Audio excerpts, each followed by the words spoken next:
ಭಾವಾರ್ಥವನ್ನ ಈಗ ನೋಡೋಣ. ದೇವ ಧನ್ವಂತರಿಯೇ, ನೀನು ನಿನ್ನ ವಾಸುದೇವ, ಸಂಕರ್ಷಣ, ಪ್ರದ್ಯುಮ್ನ, ಅನಿರುದ್ಧಗಳೆಂಬ 4 ರೂಪಗಳಿಂದ, ಅಥವಾ ರೋಗಹರ, ವಿಷಹರ, ಶಲ್ಯಹರ, ಕೃತ್ಯಾಹರ ಎಂಬ 4 ರೂಪಗಳಿಂದ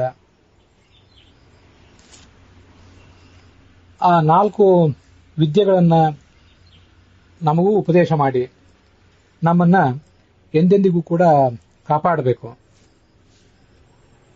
ಸ್ವಸ್ತಿ ಬಿಹಿ ಅಂತಿದೆಯಲ್ಲ, ಅವುಗಳ ಮೂಲಕ ನಮ್ಮನ್ನು ಕಾಪಾಡುವುದು ಅಂದ್ರೆ ನಮಗೆ ಅವುಗಳನ್ನ ಉಪದೇಶ ಮಾಡಿ ಕಾಪಾಡಬೇಕು. ಅದರ ಅರ್ಥವನ್ನು ತಿಳಿಸಬೇಕು. ಅದರಲ್ಲಿ ನೀನೇ ಹೇಗೆ ಪ್ರತಿಪಾದ್ಯನಾಗಿದ್ದೆ ಅನ್ನೋದನ್ನು ತಿಳಿಸಬೇಕು. ನೀನು ರೋಗಾದಿಗಳಿಗೆ ಉಗ್ರ ಅಂತ ಕರೆಸ್ಕೊಂಡಿದ್ದೆ. ಅದರಿಂದಲೇ ರೋಗಾದಿಗಳಿಗೆ ನೀನು ಉಗ್ರ. ನೀನು ದೂರದಿಂದಲೂ ಸಮೀಪದಿಂದಲೂ ಯಾವತ್ತೂ ಕೂಡ ನಮಗೆ ರಕ್ಷಣೆಯನ್ನು ಕೊಡಬೇಕು. ಪ್ರಬಲ ಪರಿಹಾರೋಪಾಯಗಳನ್ನು ಕೈಗೊಳ್ಳಬೇಕು. ಆ ಮೂಲಕ ನಮ್ಮನ್ನು ರಕ್ಷಿಸಬೇಕು, ನಮ್ಮ ಅಭೀಷ್ಟಗಳನ್ನು ಪೂರೈಸಬೇಕು ಅಂತ ಅದರ ಅರ್ಥ. ಇಲ್ಲಿ ವಾಸುದೇವ, ಸಂಕರ್ಷಣ, ಪ್ರದ್ಯುಮ್ನ, ಅನಿರುದ್ಧ ಅಂತ ನಾವು 4 ಶಬ್ದಗಳನ್ನು ನೋಡಿದ್ವಿ. ವಾಸುದೇವ ಅಂದ್ರೆ ರೋಗಹರ ಅಂತ ನಾವು ಅನುಸಂಧಾನ ಮಾಡಬಹುದಾಗಿದೆ. ರೋಗಗಳು ನಮ್ಮನ್ನ ಮುತ್ತಿ ಹಿಂಸಿಸ್ತವೆ. ರೋಗಗಳು ನಮ್ಮನ್ನ ಮುತ್ತದಂತೆ ನಮ್ಮನ್ನ ಮುಸುಕಿನಲ್ಲಿಟ್ಟು ಕಾಪಾಡ್ತಾನೆ ಈ ವಾಸುದೇವ. ಆದ್ರಿಂದ ಅವನಿಗೆ ವಾಸುದೇವ ಅಂತಾರೆ. ಕರ್ಮ ನಿರ್ಣಯದಲ್ಲಿ ಆಚಾರ್ಯರು ಸೌಕರ್ಯಣ ಶ್ರುತಿ ಅಂತ ಒಂದು ವೇದವಾಕ್ಯವನ್ನು ಹೇಳ್ತಾರೆ. ವೇದಗಳಿಗೆ ಅನೇಕ ಅರ್ಥಗಳನ್ನು ಪ್ರತಿಪಾದನೆ ಮಾಡುವಂಥ, ಹೇಗೆ ಪ್ರತಿಪಾದನೆ ಮಾಡ್ತವೆ ಅನ್ನೋದನ್ನು ತಿಳಿಸುವಂತಹ ಒಂದು ಭಾಗ ಅದು. ವಾನಾತ್ ಸೂದೇರ್ ದೇವನಾಥ್ ವಾಸುದೇವೋ ವಾಸಾದ್ಯುತೇಶ್ ಛಾದನಾಥ್ ಕ್ರೀಡಯಾವ ಅಂತ. ಛಾದನಾಥ್ ಮುಚ್ಚುವುದರಿಂದ ಅಂತ. ಜಗತ್ತಿಗೆ ಅಜ್ಞಾನವನ್ನು ಕವಿಸುವುದರಿಂದ ಅಂತ ಒಂದು ಅರ್ಥ ಹೇಳ್ತಾರೆ ಅಲ್ಲಿ. ಅದಷ್ಟೇ ಅಲ್ಲ, ನಮಗೆ ರೋಗಾದಿಗಳು ಮುತ್ತದಂತೆ ನಮ್ಮನ್ನ ಆತ ಮುಸುಕಿನಲ್ಲಿಟ್ಟು ಕಾಪಾಡುವುದರಿಂದ ಅಂತಲೂ ಅರ್ಥ ಮಾಡ್ಕೋಬಹುದು. ಛಾದನ ಅಂದ್ರೆ ನಮ್ಮನ್ನ ಮುಚ್ಚಿಡುವುದರಿಂದ, ನಮ್ಮನ್ನ ಹೀಗೆ ತನ್ನ ರಕ್ಷಣೆಯ ಮುಸುಕಿನಲ್ಲಿಟ್ಟು ರೋಗಗಳು ನಮ್ಮನ್ನ ಮುತ್ತದಂತೆ ಆತ ಕಾಪಾಡ್ತಾನೆ. ರೋಗಹರ ಅಂದ್ರೆ ರೋಗ ಪರಿಹಾರ ಮಾಡುವವನು. ವಾಸುದೇವ ಅಂದ್ರೆ ನಮ್ಮನ್ನ ರೋಗಗಳ ಬಾಧೆ ತಟ್ಟದಂತೆ ಮುಚ್ಚುವವನು. ಆದ್ರಿಂದ ಆತ ವಾಸುದೇವ.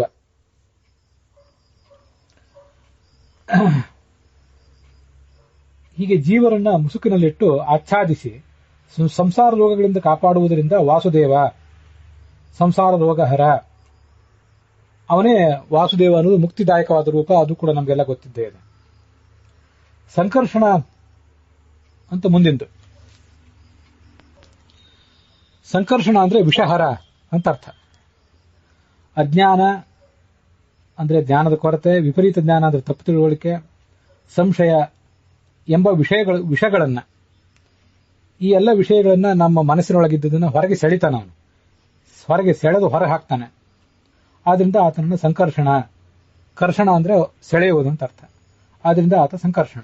ವಿಷಹರನೇ ಸಂಕರ್ಷಣ. ಪ್ರದ್ಯುಮ್ನ ಅಂದ್ರೆ ಶಲ್ಯಹರ. ಶಲ್ಯ ಅಂದ್ರೆ ನಮ್ಮ ಎದೆಯಲ್ಲಿ ನಾಟಿರುವಂತಹ ಮುಳ್ಳು ಮೊದಲಾದದ್ದು, ಅವುಗಳನ್ನ ತೆಗೆದುಹಾಕುವವನು ಅಂತ ಅರ್ಥ. ಬಾಣ ಮೊದಲಾದ ತೆಗೆದುಹಾಕುವವನು. ದ್ಯು ಅಭಿಗಮನೆ ಅಂತ ಧಾತು ಇದೆ. ಅಭಿಗಮನ ಅಂದ್ರೆ ಆಕ್ರಮಣ ಮಾಡುವುದು, ನಮ್ಮ ಮೇಲೆ ಏರಿ ಬರುವುದು ಅಂತ ಅರ್ಥ.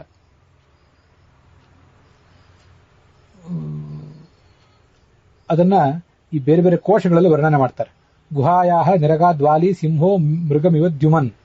ಮೃಗದ ಮೇಲೆ, ಜಿಂಕೆ ಮೇಲೆ ಆಕ್ರಮಣ ಮಾಡುವಂತ ಸಿಂಹದಂತೆ. ದ್ಯುವನ್ ಅಂತ, ದ್ಯು ಅಂತ ಕ್ರಿಯಾಪದ. ಅದಕ್ಕೆ ವ್ಯಾಕರಣದ ಆಧಾರ ತೋರಿಸಿದೆ ಅಷ್ಟೇ. ಆದ್ರಿಂದ ದ್ಯು ಅನ್ನೋ ಧಾತುವಿಗೆ ಆಕ್ರಮಣ ಮಾಡುವುದು ಅಂತ ಅರ್ಥ ಇದೆ. ದ್ಯೌತಿ ಅಭಿಗಚ್ಚತಿ, ನಮ್ಮ ಮೇಲೆ ಆಕ್ರಮಣ ಮಾಡ್ತದೆ ಈ ಬಾಣ ಮೊದಲಾದದ್ದು. ಅಂಥ ದ್ಯು ಅಂದ್ರೆ ಶಲ್ಯ, ಶಸ್ತ್ರ. ದುಷ್ಟಶಕ್ತಿಗಳು ನಮ್ಮ ಮೇಲೆ ಪ್ರಯೋಗ ಮಾಡಿರುವಂತಹ ಶಸ್ತ್ರ ಅದು. ಅದನ್ನ ಮಾತಿ ನಾಶ ಮಾಡ್ತಾನೆ. ಶತ್ರುಗಳು ನಮ್ಮ ಮೇಲೆ ಪ್ರಯೋಗ ಮಾಡಿರುವಂತಹ ಬಾಣವನ್ನು ನಾಶಪಡಿಸ್ತಾನೆ ಈ ಭಗವಂತ. ನಾಶಪಡಿಸಿ ಅದನ್ನ ನಯತಿ, ಹೊರ ಹಾಕ್ತಾನೆ. ನಯತಿ ಅಂದ್ರೆ ತರುವುದು, ಹೊರಗೆ ತರುವುದು. ಮಾತಿ ಅನ್ನೋದಕ್ಕೆ ಮಾನಂ ಜ್ಞಾನಂ ಲಯಶ್ಚೈವ. ಮಾನ ಅಂದ್ರೆ ಲಯ ಅನ್ನೋ ಅರ್ಥವನ್ನು ಆಚಾರ್ಯರು ಬೃಹದಾರಣ್ಯಕ ಭಾಷ್ಯದಲ್ಲಿ ಮಾನ ಅನ್ನೋ ಶಬ್ದಕ್ಕೆ ಲಯ ಅಂತ ಅರ್ಥ ಇರೋದನ್ನ ತೋರಿಸೇ ಇದ್ದಾರೆ, ಅದೇನು ಹೊಸದಲ್ಲ. ಆದ್ರಿಂದ ಆ ಭಗವಂತ ನಮ್ಮನ್ನ ಈ ರೀತಿಯಾಗಿ ನಮ್ಮನ್ನು ಆಕ್ರಮಿಸುವ ಶಲ್ಯಗಳಿಂದ ನಮ್ಮನ್ನ ಕಾಪಾಡ್ತಾನೆ, ಆ ಶಲ್ಯಗಳನ್ನು ನಾಶ ಮಾಡ್ತಾನೆ, ಅವುಗಳನ್ನು ಹೊರ ತೆಗಿತಾನೆ. ಆದ್ರಿಂದ ದ್ಯುಮ್ನ ಅಂದ್ರೆ ಶಲ್ಯಹರ, ಅವನೇ ಪ್ರದ್ಯುಮ್ನ.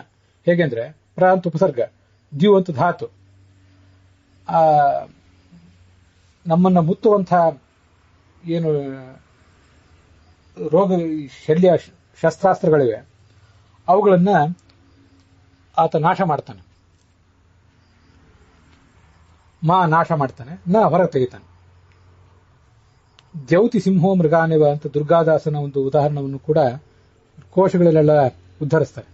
ಅದು ಅರ್ಥ ಹೇಗೆ ಸರಿ ಅಂತ ಅನ್ನೋದಕ್ಕೆ ನಾನು ತೋರಿಸಿದಂತ ಕೆಲವು ಮಾತುಗಳು. ಅಂತೂ ದ್ಯು ಅಂದ್ರೆ ಶಸ್ತ್ರ, ಅದನ್ನ ಈತ ನಾಶ ಮಾಡಿ ಹೊರಗೆ ತೆಗಿತಾನೆ. ಅದಕ್ಕಾಗಿ ಈತನನ್ನ ಪ್ರದ್ಯುಮ್ನ ಅಂತ ವರ್ಣಿಸ್ತಾರೆ. ಇದು ಪ್ರದ್ಯುಮ್ನ ಶಬ್ದದ ಅರ್ಥ. ಅನಿರುದ್ಧ ಅಂತಿದೆ. ಅಂದ್ರೆ ಅಕಾರವಾಚ್ಯನಾದಂಥ ಭಗವಂತ. ಆ ಭಗವಂತನ ಸ್ಮರಣೆಯಿಂದ ನಿರುದ್ಧಾಹ ಭವಂತಿ. ಏನ ನಿರುದ್ಧಾಹ ಅನೇನ ಅಂದ್ರೆ ಅಕಾರವಾಚ್ಯನಾದ ಈ ಭಗವಂತನಿಂದ ಕೃತ್ಯಾಹ ಎಲ್ಲ ದುಷ್ಟಶಕ್ತಿಗಳು, ಆಭಿಚಾರಿಕ ಕ್ರಿಯೆಗಳು ಕೂಡ ನಿರುದ್ಧಾಹ ಭವಂತೆ. ಅನೇನ ನಿರುದ್ಧಾಹ ಇತಿ ಅನಿರುದ್ಧ. ಈ ಭಗವಂತನಿಂದಲೇ, ಅಕಾರವಾಚ್ಯನಾದ ಈ ಭಗವಂತನಿಂದಲೇ, ಪೂರ್ಣನಾದ ಈ ಭಗವಂತನಿಂದ ದುಷ್ಟಶಕ್ತಿಗಳೆಲ್ಲ ತಡೆಯಲ್ಪಡ್ತವೆ. ಅನೇನ ನಿರುದ್ಧಾಹ ಇತಿ ಅನಿರುದ್ಧ. ಈ ಕಾರಣಕ್ಕಾಗಿ ಆತನನ್ನ ಅನಿರುದ್ಧ ಅಂತ ವರ್ಣನೆ ಮಾಡ್ತಾರೆ.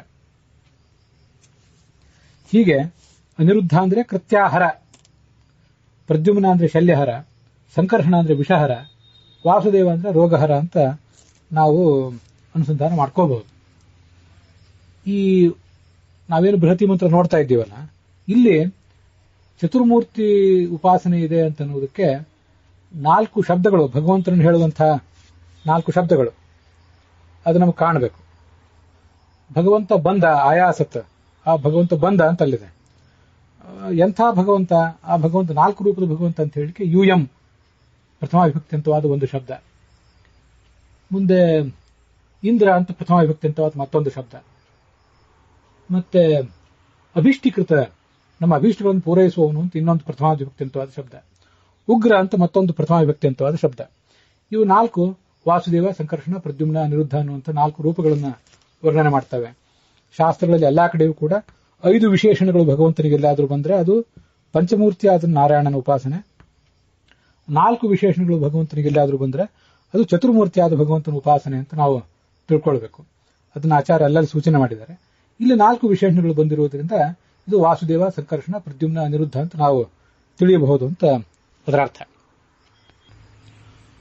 ಮೂಲ ಬೃಹತಿ ಮಂತ್ರದಲ್ಲಿ 4 ಶಬ್ದಗಳಿವೆಯಲ್ಲ, ಯುಎಂ ಮತ್ತು ಇಂದ್ರ, ಹಾಗೆ ಅಭಿಷ್ಟಿಕೃತ ಮತ್ತು ಉಗ್ರ ಅಂತ. ಅವುಗಳಿಂದ ನಾವು ವಾಸುದೇವ, ಸಂಕರ್ಷಣ, ಪ್ರದ್ಯುಮ್ನ, ಅನಿರುದ್ಧ ಅನ್ನುವಂಥ 4 ರೂಪಗಳನ್ನು ಚಿಂತಿಸಬಹುದು. ಹೇಗೆ ಅಂದ್ರೆ, ಸಂಕರ್ಷಣ ಎಂಬ ಶಬ್ದ, ಸಂಕರ್ಷಣ ಎಂಬ ಅರ್ಥ ನಮಗೆ ಉಗ್ರ ಎಂಬ ಶಬ್ದದಿಂದ ತಿಳಿದು ಬರ್ತದೆ. ಯಾಕಂದ್ರೆ ಸಂಕರ್ಷಣನ ಕಾರ್ಯ ಪ್ರಳಯ ಮಾಡುವುದು, ಪ್ರದ್ಯುಮ್ನ ಸೃಷ್ಟಿಕಾರಕ, ಅನಿರುದ್ಧ ಶಾಂತಿ ಪಾಲನಕಾರ, ಹಾಗೆ ಸಂಕರ್ಷಣ ಈ ಜಗತ್ತಿನ ಪ್ರಳಯ ಮಾಡುವಂಥವನು. ಅದು ಉಗ್ರ ಎಲ್ಲರನ್ನೂ ಗ್ರಸನ ಮಾಡುವುದು. ಪ್ರಳಯಕಾರಕ ರೂಪ ಅಂದ್ರೆ ಎಲ್ಲರನ್ನೂ ತನ್ನೊಳಗೆ ಸೆಳೆದುಕೊಳ್ಳುವಂಥದ್ದು. ಆದ್ದರಿಂದ ಪ್ರಳಯಕಾರಣ, ಆದ್ದರಿಂದ ಸಂಕರ್ಷಣ ಮತ್ತು ಉಗ್ರ ಇಬ್ರು ಒಂದೇ. ಇಲ್ಲಿ ಉಗ್ರ ಶಬ್ದದಿಂದ ಸಂಕರ್ಷಣ ಎಂಬ ರೂಪವನ್ನ ವೇದವಾಕ್ಯ ಹೇಳಿದೆ. ವಾಸುದೇವ ಎಂಬ ಶಬ್ದದಿಂದ ಈ ಅಭಿಷ್ಟಿಕೃತ ಅಂತ ಏನು ಶಬ್ದ ಇದೆಯಲ್ಲ, ಅಭಿಷ್ಟಿಕೃತ ಎಂಬ ಶಬ್ದದಿಂದ ವಾಸುದೇವ ರೂಪವನ್ನು ವರ್ಣನೆ ಮಾಡಿದೆ. ಯಾಕೆಂದ್ರೆ ಕರ್ಮನಿರ್ಣಯದಲ್ಲಿ ನಾವು ಈಗಾಗಲೇ ನೋಡಿದ್ದೇವೆ, ಬಲಾತ್ ಅಸುತ್ವಾತ್ ದಾತೃತೋ ವರ್ತನಾಚ್ಚ ತಂ ವಾಸುದೇವಂ ಪ್ರವದಂತಿ ವೀರಾಹ ಅಂತ. ವಾಸುದೇವ ಎಂಬಲ್ಲಿ ದೇ ಅಂದ್ರೆ ದಾನ ಮಾಡುವವನು ಅಂತ ಅರ್ಥ. ಏನ್ ದಾನ ಮಾಡುವುದು ಅಂದ್ರೆ ಅಭೀಷ್ಟಗಳನ್ನು ದಾನ ಮಾಡುವವನು. ಅಲ್ಲಿ ಅರ್ಥವನ್ನು ಹಾಗೆ ಬರೆದಿದ್ದಾರೆ. ಹೀಗೆ ವಾಸುದೇವ ಅಂದ್ರೆ ಅಭಿಷ್ಟವನ್ನು ದಾನ ಮಾಡುವವನು. ಅಭಿಷ್ಟಿಕೃತ ಎಂಬ ಶಬ್ದದಿಂದ ವಾಸುದೇವ ರೂಪವನ್ನ ವೇದವಾಕ್ಯ ಸೂಚನೆ ಮಾಡಿದೆ. 2 ಆಯ್ತು. ಮತ್ತೆ ಇಂದ್ರ ಅಂತ ಶಬ್ದ ಇದೆಯಲ್ಲ, ಯೂಯಂ ಪಾತ ಸ್ವಸ್ತಿಭಿ ಸದಾನಃ ಆನ ಇಂದ್ರೋ ಎಂಬಲ್ಲಿ ಇಂದ್ರ ಶಬ್ದದಿಂದ ಪ್ರದ್ಯುಮ್ನ ಎಂಬ ರೂಪವನ್ನು ಹೇಳಿದೆ. ಯಾಕೆಂದ್ರೆ ಇಂದ್ರ ಅಂದ್ರೆ ಪರಮೈಶ್ವರ್ಯ ಉಳ್ಳವನು, ಅವನನ್ನು ಇಂದ್ರ ಅಂತಾರೆ. ಪ್ರದ್ಯುಮ್ನ ಅಂದ್ರೂ ಕೂಡ ದ್ಯುಮ್ನೋ ದ್ಯುತಿ ಸ್ವರೂಪತ್ವ ಅಂತ ಸರ್ವಮೂಲದಲ್ಲಿದೆ. ದ್ಯುತಿ ಅಂದ್ರೆ ಬೆಳಕು, ಪ್ರಕಾಶ, ಜ್ಞಾನದ ಪ್ರಕಾಶ. ಹೀಗೆ ಐಶ್ವರ್ಯ ಅಂದ್ರೆ ಕೂಡ ಜ್ಞಾನದ ಐಶ್ವರ್ಯ. ಹೀಗೆ ಭಗವಂತನ ಐಶ್ವರ್ಯವನ್ನ ಇಂದ್ರ ಶಬ್ದ ಹೇಳಿದ್ರೆ ಆ ಭಗವಂತನ ಜ್ಞಾನವೆಂಬ ಐಶ್ವರ್ಯ, ಬೆಳಕೆಂಬ ಐಶ್ವರ್ಯವನ್ನ ಪ್ರದ್ಯುಮ್ನ ಶಬ್ದ ಹೇಳಿದೆ. ಹೀಗೆ ಇಂದ್ರ ಶಬ್ದ ಪ್ರದ್ಯುಮ್ನ ರೂಪವನ್ನು ಸೂಚನೆ ಮಾಡ್ತದೆ. ಮುಂದೆ ಯೂಯಂ ಎಂಬ ಶಬ್ದ ಏನಿದೆಯಲ್ಲ ಅದು ಅನಿರುದ್ಧ ಎಂಬ ರೂಪವನ್ನ ಸೂಚನೆ ಮಾಡ್ತದೆ. ಯಾಕೆಂದ್ರೆ ಯೂಯಂ ಎಂಬ ಶಬ್ದ ಹೀಗೆ ನಿಷ್ಪನ್ನ ಆಗಿದೆ.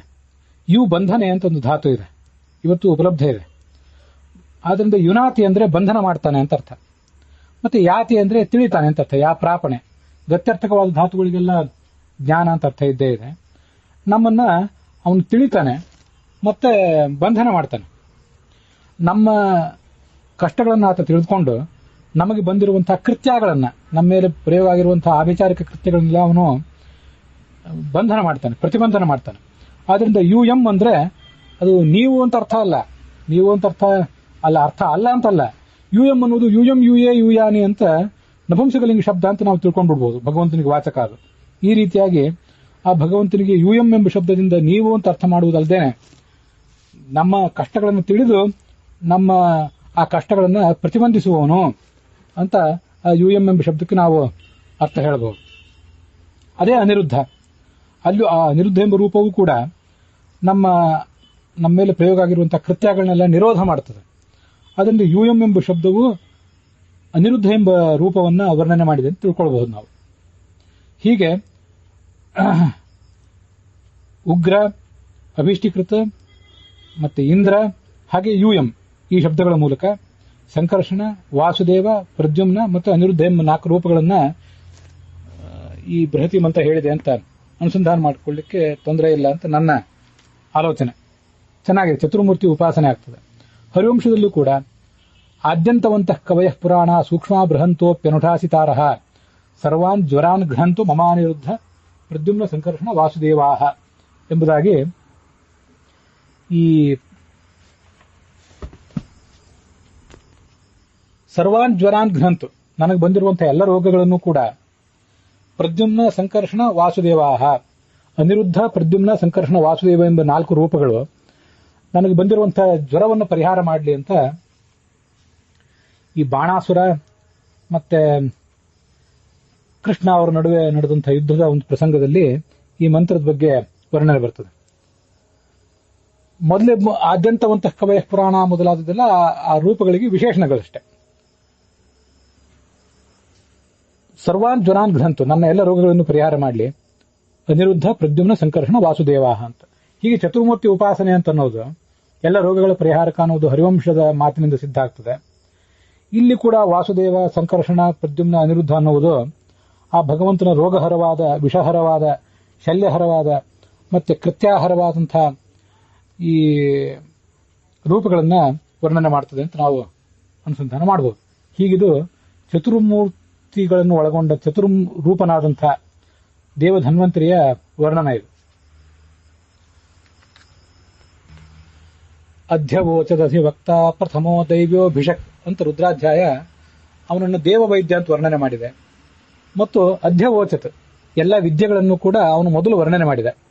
ಅಧಿವಕ್ತ ಅತ್ಯಂತ ಶ್ರೇಷ್ಠ ಉಪದೇಶಕ ಅವನು ಅಂತ ಕೂಡ ಆ ರುದ್ರಾಧ್ಯಾಯ ಅವನನ್ನು ಹೇಳಿದೆ. ಎಲ್ಲ ವಿದ್ಯೆಗಳಲ್ಲಿ ಅವನು ಪ್ರತಿಪಾದಿತನಾಗಿದ್ದಾನೆ, ಅವುಗಳನ್ನು ನಮಗೆ ಉಪದೇಶ ಮಾಡುವವನು ಕೂಡ ಅವನೇ ಆಗಿದ್ದಾನೆ. ಮತ್ತೆ ಈ ಜಗತ್ತಿನಲ್ಲಿ ಅವನು ಅದನ್ನು ಬಳಕೆಗೆ ತಂದಿದ್ದಾನೆ. ಅದಕ್ಕಾಗಿ ಆತನನ್ನ ಹೀಗೆ ಅಧಿವಕ್ತ, ವೈದ್ಯ ಅಂತ ವರ್ಣನೆ ಮಾಡ್ತಾರೆ. ಭಗವಂತನ ವಿದ್ಯಾ ಪ್ರತಿಪಾದ್ಯವಾದ ರೂಪವನ್ನ ಎಲ್ಲೆಲ್ಲಿ ವರ್ಣನೆ ಮಾಡಿದ್ದಾರೆ, ವಿದ್ಯಾ ಪ್ರತಿಪಾದ್ಯವಾದದ್ದು, ವಿದ್ಯಾ ಪ್ರವರ್ತಕವಾದ ರೂಪವನ್ನ ಅಂದ್ರೆ ಹೀಗೆ ನೋಡ್ಬೇಕು ನಾವು ಅದರ ಉಲ್ಲೇಖಗಳನ್ನ. ಬೃಹದಾರಣ್ಯಕ ಉಪನಿಷತ್ತಿನಲ್ಲಿ ಅಸ್ಯ ಮಹತೋಭೂತಸ್ಯ ನಿಶ್ವಸಿತಮೇತದ್ಯದೃಗ್ವೇದಃ ಯಜುರ್ವೇದಃ ಸಾಮವೇದಃ ಅಥರ್ವಾಂಗಿರಸಃ ಇತಿಹಾಸ ಪುರಾಣಂ ವಿದ್ಯಾ ಉಪನಿಷದಃ ಶ್ಲೋಕಾ ಸೂತ್ರಾಣ್ಯನು ವ್ಯಾಖ್ಯಾನಾನಿ ಅಸ್ಯೈವೈತಾನಿ ನಿಶ್ವಸಿತಾನಿ ಅಂತ ವರ್ಣನೆ ಮಾಡಿದ್ದಾರೆ. ಈ ಋಗ್ವೇದ, ಯಜುರ್ವೇದ, ಸಾಮವೇದ, ಇತಿಹಾಸ, ಪುರಾಣ ಇವೆಲ್ಲವೂ ಕೂಡ ಈ ಮಹಾಭೂತ ಅನ್ಸ್ಕೊಂಡಿರುವಂತಹ ಹಯಗ್ರೀವ ರೂಪದ ನಿಶ್ವಾಸದಿಂದ ಹೊರಗೆ ಬಂದಿವೆ ಅಂತ ಅಲ್ಲಿ ವರ್ಣನೆ ಬರ್ತದೆ.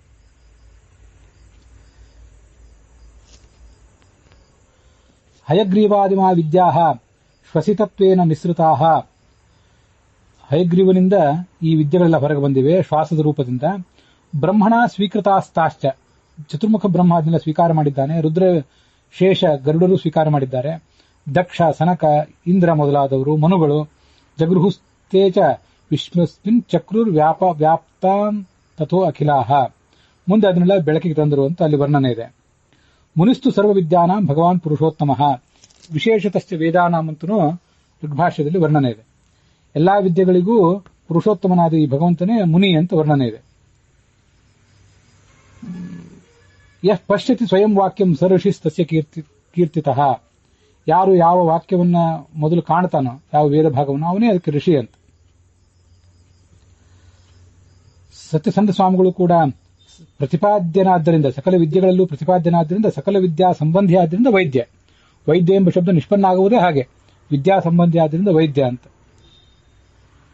ಛಾಂದೋಗ್ಯ ಉಪನಿಷತ್ನಲ್ಲೂ ಕೂಡ ನಾರದ ಸನತ್ಕುಮಾರರ ಬಳಿಗೆ ಬಂದಾಗ ನಾನೇನನ್ನು ಬಲ್ಲೆ ಅನ್ನುವುದನ್ನೆಲ್ಲ ಹೇಳ್ಕೊಳ್ತಾನೆ. ಋಗ್ವೇದಂ, ಯಜುರ್ವೇದಂ, ಸಾಮವೇದಂ, ಅಥರ್ವಣಂ, ಚತುರ್ಥಂ ಇತಿಹಾಸಂ, ಪುರಾಣಂ, ಪಂಚಂ ವೇದಾನಾಂ ವೇದಂ, ಪಿತ್ಯಂ, ರಾಶಿಂ, ದೈವಂ, ನಿಧಿಂ, ವಾಕೋ ವಾಕ್ಯಂ, ಏಕಾಯನಂ, ದೇವವಿದ್ಯಾಂ, ಬ್ರಹ್ಮವಿದ್ಯಾಂ, ಭೂತವಿದ್ಯಾಂ, ಕ್ಷತ್ರವಿದ್ಯಾಂ, ನಕ್ಷತ್ರವಿದ್ಯಾಂ, ಸರ್ಪ ದೇವಜನ ವಿದ್ಯಾಂ, ಏತದ್ಭಗವೋ ಅಧ್ಯೇಮಿ ಅಂತ. ಇದೆಲ್ಲ ನಮ್ಗೆ ತಿಳಿದಿದೆ. ಅಲ್ಲಿ ಸರ್ಪ ವಿದ್ಯಾ ಅಂತೆಲ್ಲ ಇದೆ, ಅದೇ ಎಲ್ಲ ವಿಷವಿದ್ಯಾ ಮೊದಲಾದದ್ದು.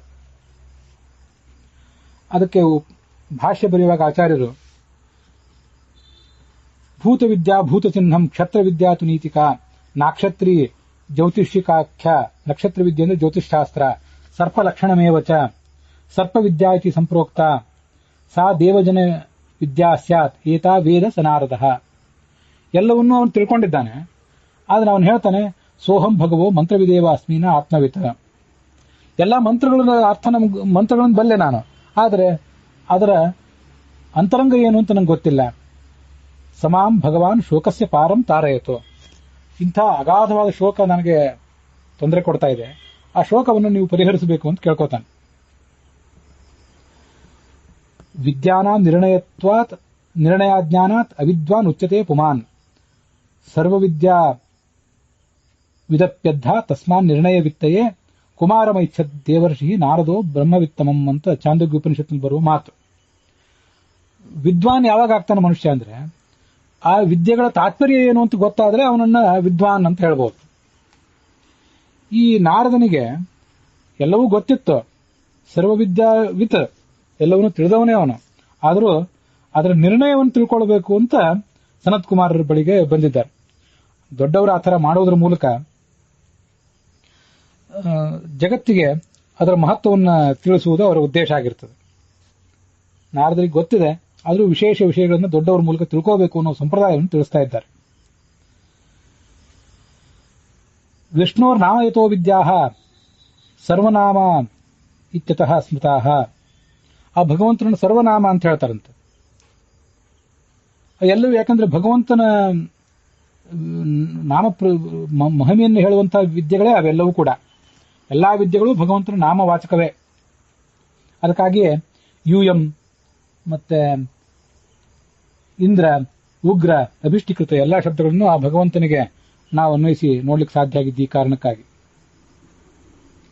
ಸಂಸಾರ ವಿಷಪಾನೇನ ಯೇ ಮೃತ ಪ್ರಾಣಿನೋ ಭುವಿ ಅಮೃತಾಯ ಸ್ಮೃತಸ್ತೇಷಾಂ ಕೃಷ್ಣಾಮೃತಂ ಹಾರಣವಃ. ಕೃಷ್ಣ ಅನ್ನುವುದೇ ಭಗವಂತ ಕೃಷ್ಣನೇ ಒಂದು ಅಮೃತದ ಸಾಗರ. ಸಂಸಾರದ ವಿಷವನ್ನು ಪಾನ ಮಾಡಿ ನಾವೆಲ್ಲ ಸತ್ತೇ ಹೋಗಿದ್ದೇವೆ, ಈಗ ಸತ್ತಿದ್ದೇವೇನು ಎಚ್ಚರವೂ ನಮಗಿಲ್ಲ. ಅಂಥವರನ್ನ ಉದ್ಧಾರ ಮಾಡಲಿಕ್ಕೆ ಆ ಭಗವಂತನೇ ಅಮೃತದಂತೆ ಇದ್ದಾನೆ ಅಂತ ಅಲ್ಲಿ ಕೇಳಿ ಬರ್ತದೆ. ಪೂರ್ವಜನ್ಮ ಕೃತಂ ರೂಪಂ ವ್ಯಾಧಿ ರೂಪೇಣ ಜಾಯತೆ. ಏನು ಪೂರ್ವಜನ್ಮದಲ್ಲಿ ಮನುಷ್ಯ ಮಾಡಿರ್ತಾನೆ ಅದೆಲ್ಲ ಅವನಿಗೆ ವ್ಯಾಧಿ ರೂಪದಿಂದ ಅವನನ್ನ ಬೆನ್ನಟ್ಟುತ್ತದೆ ಅಂತ ಹೇಳ್ತಾರೆ.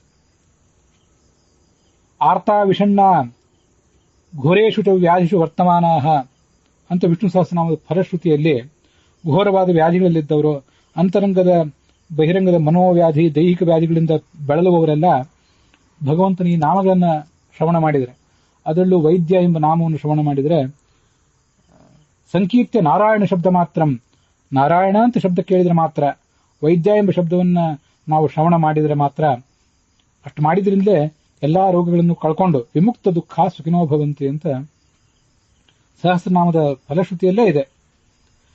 ಅಚ್ಯುತಾನಂತ ಗೋವಿಂದ ನಾಮೋಚ್ಚಾರಣ ಭೀಷಿತಾ ನಶ್ಯಂತಿ ಸಕಲಾ ರೋಗಾ ಸತ್ಯಂ ಸತ್ಯಂ ವದಾಮ್ಯಹಂ ಅಂತ ಕೃಷ್ಣಾಮೃತ ಮಹಾರ್ಣವದಲ್ಲಿ ಬರುವಂತ ಮತ್ತೊಂದು ಶ್ಲೋಕ. ಅಚ್ಯುತ ಅನಂತ ಗೋವಿಂದ ಅನ್ನುವ ನಾಮಗಳನ್ನು ಉಚ್ಚಾರಣ ನಾವು ಮಾಡಿದಾಗ ಅದರಿಂದ ಭಯಪಟ್ಟು ಎಲ್ಲಾ ರೋಗಗಳು, ರೋಗಾಭಿಮಾನಿಗಳಂತ ದುಷ್ಟ ಶಕ್ತಿಗಳು ಓಡಿ ಹೋಗ್ತವೆ. ಸತ್ಯಂ, ಇದು ಮಹಾಸತ್ಯ ಇದು ಅಂತ ಅಲ್ಲಿ ವ್ಯಾಸರು ವರ್ಣನೆ ಮಾಡ್ತಾರೆ. ಚರಕ ಸಂಹಿತಾದಲ್ಲೂ ಕೂಡ ಬಂದಿರುವುದನ್ನು ಹಿಂದೆ ನಾವು ನೋಡಿದ್ದೇವೆ. ವಿಷ್ಣು ಸಹಸ್ರಮೂರ್ಧಾನಂ ಚರಾಚರ ಗುರುಂ ವಿಭುಂ ಸ್ತುವನ್ ನಾಮ ಸಹಸ್ರೇಣ ಜ್ವರಾನ್ ಸರ್ವಾನ್ ವ್ಯಪೋಹತಿ ಅಂತ. ಚರಾಚರ ಗುರುವಾದಂತಹ ಸಹಸ್ರ ಶೀರ್ಷನಾದಂತಹ ಆ ಭಗವಂತನನ್ನ ಸಾವಿರ ನಾಮಗಳ ಮೂಲಕ, ವಿಷ್ಣು ಸಹಸ್ರನಾಮಗಳ ಮೂಲಕ ಆತನನ್ನು ಸ್ತುತಿಸಿದರೆ, ವಿಶೇಷತಃ ವೈದ್ಯ ಇತ್ಯಾದಿ ಶಬ್ದಗಳಿಂದ ನಾವು ಆತನನ್ನು ಸ್ತುತಿಸಿದರೆ ಜ್ವರಾನ್ ಸರ್ವಾನ್ ವ್ಯಪೋಹತಿ, ಎಲ್ಲಾ ರೋಗಗಳನ್ನು ಮನುಷ್ಯ ಪರಿಹಾರ ಮಾಡ್ಕೊಳ್ತಾನೆ. ವಾಸುದೇವ, ಸಂಕೃಷ್ಣ, ಪ್ರದ್ಯುಮ್ನ, ಅನಿರುದ್ಧ ಅಂತ 4 ರೂಪಗಳಿಂದ ಉಪಾಸನೆ ಮಾಡಬೇಕು.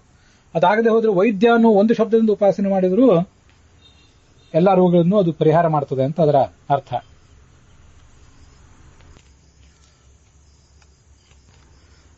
ಲಕ್ಷಾಲಂಕಾರ ವೈದ್ಯ ಎಂಬ ಶಬ್ದ, ವೇದ್ಯ ಎಂಬ ಹಿಂದಿನ ಶಬ್ದಕ್ಕೆ ಅರ್ಥ ಹೇಳಲಿಲ್ಲ, ವೈದ್ಯ ಎಂಬ ಈಗಿನ ಶಬ್ದಕ್ಕೆ ಅರ್ಥ ಹೇಳ್ತದೆ.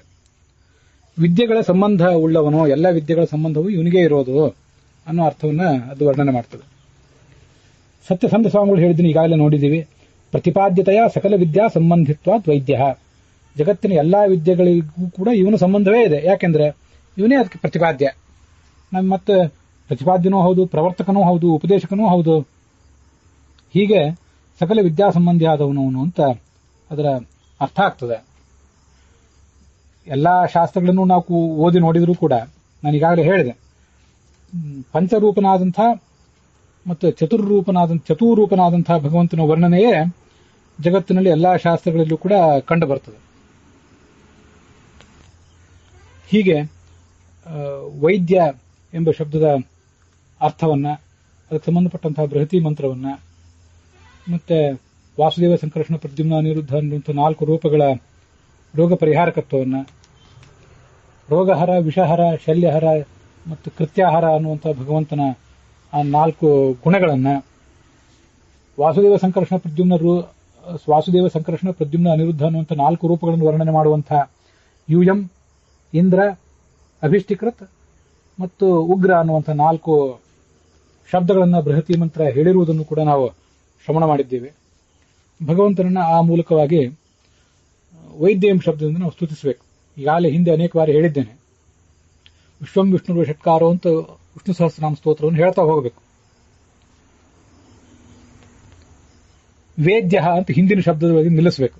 ಮುಂದೆ ಓಂ ವೈದ್ಯಾಯ ನಮಃ ಅಂತ 108 ಬಾರಿ, ಸ್ತ್ರೀಯರಾದರೆ ಶ್ರೀಂ ವೈದ್ಯಾಯ ನಮಃ ಅಂತ ಹೇಳಬೇಕು 108 ಬಾರಿ. ಅದಾದ ಮುಂದೆ ಸದಾಯೋಗಿ, ವೀರಹ, ಮಾಧವೋ ಮಧು ಅಂತ ವಿಷ್ಣು ಸಹಸ್ರನಾಮವನ್ನ ಕೊನೆಗೊಳಿಸಬೇಕು. ಭಗವಂತನನ್ನು ಹೀಗೆ ವೈದ್ಯ ಅಂತಲೂ, ಲಕ್ಷ್ಮೀದೇವಿಯನ್ನ ವೈದ್ಯ ಅಂತಲೂ ಕೂಡ ಉಪಾಸನೆ ಮಾಡಬೇಕು. ಅದು ಈ ದೃಷ್ಟಿಯಿಂದ ಮಹತ್ವದ್ದು. ಲಕ್ಷ್ಮೀದೇವಿ ವೇದ, ಅವಳೇ ವೇದಾಭಿಮಾನಿ. ಅವಳಿಂದ ಇವನು ಪ್ರಾಪ್ತನಾದವನು. ಅದು ವೇದ್ಯ ಅನ್ನೋ ಶಬ್ದಕ್ಕೂ ಹಾಗರ್ಥ, ವೈದ್ಯ ಅನ್ನೋ ಶಬ್ದಕ್ಕೂ ಕೂಡ ಅರ್ಥ ಆಗಬಹುದು. ವೇದ್ಯ ಎಂಬ ಶಬ್ದಕ್ಕೂ ವೈದ್ಯ ಎಂಬ ಶಬ್ದಕ್ಕೂ ಒಂದ್ ಕಡೆ ಏಕಾರ ಇದೆ, ಒಂದ್ ಕಡೆ ಐಕಾರ ಇದೆ ಅನ್ನೋದಷ್ಟೇ ವ್ಯತ್ಯಾಸ. ಎರಡಕ್ಕೂ ಕೂಡ ಹೆಚ್ಚು ಕಡಿಮೆ ಅದೇ ಅರ್ಥವೇ ಬರ್ತದೆ. ಹೀಗೆ ಸಕಲ ದೈಹಿಕ ರೋಗಗಳಿಗೆ, ಮಾನಸಿಕ ರೋಗಗಳಿಗೆಲ್ಲದಕ್ಕೂ ಕೂಡ ಪರಿಹಾರಕವಾದಂತಹ ಒಂದು ಉಪಾಸನೆ ಇದೆ. ಆದಿವ್ಯಾಧಿ ನಿಮಿತ್ತೇನ ವಿಕ್ಷಿಪ್ತ ಮನಸೋಪಿತೋ ಗುಣಾನಾಂ ಸ್ಮರಣಾಶಕ್ತೋ ವಿಷ್ಣೋರ್ ಬ್ರಹ್ಮತ್ವಮೇವತೋ ಸ್ಮರ್ತವ್ಯಂ ಸತತಂ ತತ್ತು ನ ಕದಾಚಿತ್ ಪರಿತ್ಯಜೇತ್ ಯತಃ ಸರ್ವಗುಣಾನಾಂ ಅತ್ರ ಅಂತರ್ಭಾವಯಿಷ್ಯತೆ ಅಂತ ಬ್ರಹ್ಮಸೂತ್ರ ಭಾಷ್ಯ ಹೇಳ್ತದೆ. ಮನುಷ್ಯನಿಗೆ ನೂರಾರ್ಥದ ದೈಹಿಕ ರೋಗಗಳು, ಆದಿಗಳು, ವ್ಯಾಧಿಯಿಂದ ದೈಹಿಕ ರೋಗ, ಆದಿಯಿಂದ ಮಾನಸಿಕ ರೋಗ ಇವೆಲ್ಲ ಇವೆ. ಮನಸ್ಸು ವಿಕ್ಷಿಪ್ತ ಆಗಿದೆ, ಭಗವಂತನ ಗುಣಗಳನ್ನು ಎಲ್ಲೆಲ್ಲಿ ಏನೇನು ವರ್ಣನೆ ಮಾಡಿದ್ದಾರೆ ಅಂತ ಅವನಿಗೆ ತಿಳ್ಕೊಳ್ಳಿಕ್ ಆಗ್ತಾ ಇಲ್ಲ. ಶಾಸ್ತ್ರ ಅರ್ಥ ಆಗ್ತಿಲ್ಲ. ಎಲ್ಲವನ್ನೂ ಶ್ರವಣ ಮಾಡ್ಲಿಕ್ಕಾಗ್ತಿಲ್ಲ. ಶ್ರವಣ ಮಾಡಿದ್ದನ್ನ ಮನನ ಮಾಡ್ಲಿಕ್ಕಾಗ್ತಿಲ್ಲ. ಮನನ ಮಾಡಿದ್ದನ್ನ ಧ್ಯಾನ ಮಾಡ್ಲಿಕ್ಕಾಗ್ತಾ ಇಲ್ಲ. ಇಂಥ ಅನೇಕ ಸಮಸ್ಯೆಗಳಲ್ಲಿ ಸಿಲುಕಿದವನು ಅವನು. ಅಂಥವನು ಭಗವಂತನನ್ನ ಬ್ರಹ್ಮ ಅಂತ ಉಪಾಸನೆ ಮಾಡಬೇಕು, ದೊಡ್ಡವನು ಅಂತ ಉಪಾಸನೆ ಮಾಡಬೇಕು ಅಂತ ಹೇಳಿದೆ. ಬ್ರಹ್ಮ ಅನ್ನೋ ಶಬ್ದದಲ್ಲೇ ಎಲ್ಲಾ ಗುಣಗಳ ಅಂತರ್ಭಾವವೂ ಇದೆ ಅಂತ ಅಲ್ಲಿ ಬಂದಿದೆ. ಅದಷ್ಟೇ ಅಲ್ಲ, ವೈದ್ಯ ಅಂತ ಉಪಾಸನೆ ಮಾಡಿದ್ರು, ವೈದ್ಯ ಅಂತ ಉಪಾಸನೆ ಮಾಡಿದ್ರು ಕೂಡ ಸಕಲ ಶಾಸ್ತ್ರ ಪ್ರತಿಪಾದ್ಯ, ಸಕಲ ಶಾಸ್ತ್ರಗಳಲ್ಲೂ ಭಗವಂತನ ಗುಣಗಳ ವರ್ಣನೆಯೇ ಇದೆ ಅಂತ ಕೇಳಿ ಬರ್ತದೆ. ವೇದೈಶ್ಚ ಸರ್ವೈ ರಹಮೇವ ವೇದ್ಯೋ ಸರ್ವೋತ್ಕರ್ಷೇ ದೇವದೇವಸ್ಯ ವಿಷ್ಣೋ ಮಹಾತಾತ್ಪರ್ಯಂ ನೈವ ಚಾನ್ಯತ್ರ ಸತ್ಯಂ ಅಂತ ಆಚಾರ್ಯರು ತತ್ವನಿರ್ಣಯದಲ್ಲಿ ಉದ್ಧರಿಸಿದಂತಹ ಒಂದು ವೇದವಾಕ್ಯ. ದೇವದೇವನಾದ ವಿಷ್ಣುವಿನ ಸರ್ವೋತ್ಕರ್ಷವನ್ನು ಪ್ರತಿಪಾದನೆ ಮಾಡುವುದರಲ್ಲೇ ಎಲ್ಲಾ ಶಾಸ್ತ್ರಗಳಿಗೂ ತಾತ್ಪರ್ಯ ಅಂತ. ಅದರಿಂದ ವೇದ್ಯ ಅಥವಾ ವೈದ್ಯ ಅಂತ ಭಗವಂತನನ್ನು ಉಪಾಸನೆ ಮಾಡಿದರೆ ಸಕಲ ಶಾಸ್ತ್ರ ಪ್ರತಿಪಾದ್ಯ ಅಂತ ಉಪಾಸನೆ ಮಾಡಿದಾಗಾಯ್ತು. ಅವನ ಎಲ್ಲಾ ಗುಣಗಳನ್ನು ಕೂಡ ಸಕಲ ಶಾಸ್ತ್ರದಲ್ಲಿ ಪ್ರತಿಪಾದಿತವಾದ ಗುಣಗಳನ್ನು ಒಳಗೊಂಡವನು ಅಂತ ಉಪಾಸನೆ ಮಾಡಿದಾಗಾಗ್ತದೆ. ಹೀಗೆ ಸಕಲ ಶಾಸ್ತ್ರ ಪ್ರತಿಪಾದ್ಯತ್ವ ಉಪಾಸನೆ ಅಂದ್ರೆ ಸಕಲ ಗುಣಪೂರ್ಣತ್ವ ಉಪಾಸನೆ ಅಂತಾನೆ ಅರ್ಥ. ಬ್ರಹ್ಮಾಂಡ ಪುರಾಣದಲ್ಲಿ ಉದ್ಧೃತವಾದಂತಹ ಮಾತೊಂದು ಐತರೇಯ ಭಾಷ್ಯದಲ್ಲಿ ಕಂಡುಬರ್ತದೆ. ಪರಮಾತ್ಮ ಸರ್ವಶಬ್ದ ವಾಚ್ಯ ಅನ್ನೋದನ್ನು ಹೇಳುವಂತಹ ಪ್ರಸಂಗ ಅದು. ಸರ್ವನಾಮಹಮಸ್ಮೇಕಃ ಇತಿ ಜ್ಞಾನಂ ಮಮೋತ್ತಮಂ ಯಸ್ಮಾತ್ ಸರ್ವಗುಣತ್ವಂ ಸ್ಯಾತ್ ಸರ್ವನಾಮತ್ವ ಏವತೋ. ಸರ್ವನಾಮ ಭಗವಂತ, ಸರ್ವಶಬ್ದದಿಂದಲೂ ಅವನೇ ವಾಚ್ಯ ಅಂತ ಉಪಾಸನೆ ಮಾಡುವುದೇ ನನ್ನ ಅತ್ಯಂತ ಶ್ರೇಷ್ಠವಾದ ಜ್ಞಾನ ಅಂತ ಭಗವಂತ. ಅದು ಅತ್ಯಂತ ಉತ್ತಮವಾದ ಜ್ಞಾನ, ನನಗೆ ಪ್ರೀತಿಕರವಾದ ಜ್ಞಾನ. ಯಾಕೆಂದ್ರೆ ಸರ್ವನಾಮತ್ವ ಏವ, ನನ್ನನ್ನು ಸರ್ವನಾಮ ಅಂತ ಉಪಾಸನೆ ಮಾಡಿದ ಮಾತ್ರದಿಂದಲೇ ಸರ್ವಗುಣತ್ವಂ ಸ್ಯಾತ್, ಭಗವಂತ ಸರ್ವಗುಣ ಪರಿಪೂರ್ಣ ಅಂತ ಉಪಾಸನೆ ಮಾಡಿದಂತೆ ಆಗ್ತದೆ. ಹೀಗೆ ಭಗವಂತನಿಗೆ ಸರ್ವನಾಮತ್ವವನ್ನು ತಿಳ್ಕೊಂಡ್ರೆ, ಸರ್ವಶಾಸ್ತ್ರ ಪ್ರತಿಪಾದ್ಯತ್ವವನ್ನು ತಿಳ್ಕೊಂಡ್ರೆ ಸರ್ವಗುಣತ್ವವನ್ನು ನಾವು ಅನುಸಂಧಾನ ಮಾಡಿದಂತೆ ಆಗ್ತದೆ. ಅದಕ್ಕಾಗಿ ಭಗವಂತನನ್ನು ವೇದ್ಯ ವೈದ್ಯ ಅಂತ ಉಪಾಸನೆ ಮಾಡಬೇಕು. ಆ ದೃಷ್ಟಿಯಿಂದ ಇದು ಬಹಳ ಮಹತ್ವದ ಉಪಾಸನೆ ಆಗಿದೆ. ಅದನ್ನ ಈ ಭಾಗದಲ್ಲಿ ನೋಡಿದ್ದೀವಿ. ಈ ಭಾಗ ಇಲ್ಲಿಗೆ ಸಮಾಪ್ತವಾಗಿದೆ.